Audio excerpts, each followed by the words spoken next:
Στη Μεσσηνία, τα αμπέλια κατηφορίζουν μέχρι το Ιόνιο. Ηνικές γευσηγνωσίες, περιηγήσεις στους αμπελώνες και γνωριμία με ποικιλίες που ευδοκιμούν σε αυτόν τον ευλογημένο τόπο συνθέτουν ένα ταξίδι γεμάτο αρώματα.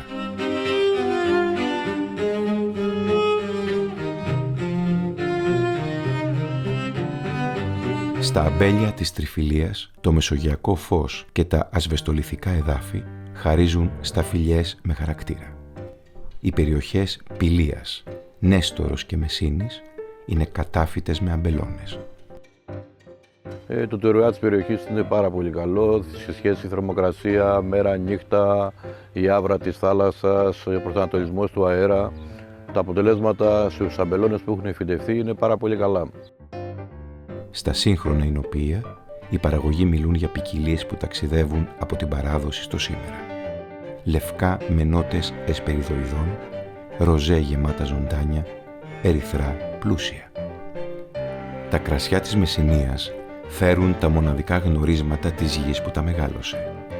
Ο λευκός ξηρός και ο ερυθρός ίνος Μεσσηνίας, προϊόντα προστατευμένης γεωγραφικής καλλιέργειας, παράγονται από ελληνικές ποικιλίες όπως ροδίτης, φιλέρι, φωκιανό, ασύρτικο, μοσχοφίλερο, αγιοργίτικο και μαντιλαριά.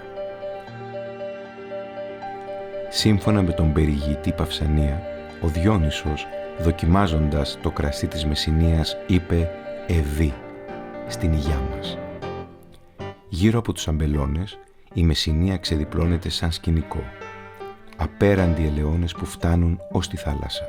Λιμνοθάλασσες και λόφοι αρωματισμένοι με θυμάρι και λεβάντα περιβάλλουν αρχαία θέατρα και κάστρα. Οι καταράκτες της Νέδας και τα κρυστάλλινα νερά του Πολυλίμνιου σε προσκαλούν σε δροσερά μονοπάτια. Στη Γιάλοβα και τον όρμο του Ναβαρίνου, λιμνοθάλασσες και αμμώδεις παραλίες, όπως η Βοηδοκυλιά με το τέλειο ημικυκλικό της σχήμα, εναλλάσσονται με μικρά λιμανάκια. Οι ταβέρνες σερβίρουν φρέσκα θαλασσινά δίπλα στο κύμα. Η αρχαία Μεσσήνη είναι μια πόλη ζωντανή που αναπνέει ακόμα στους λόφους της Ιθόμης.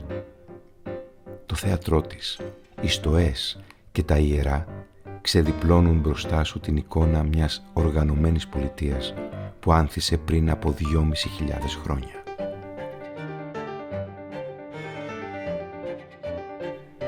Γύρω από τον αρχαιολογικό χώρο, οι πλαγιές ντύνονται με αμπέλια και ελαιώνες και το κρασί δεν είναι απλώς ένας προορισμός, είναι διαδρομή.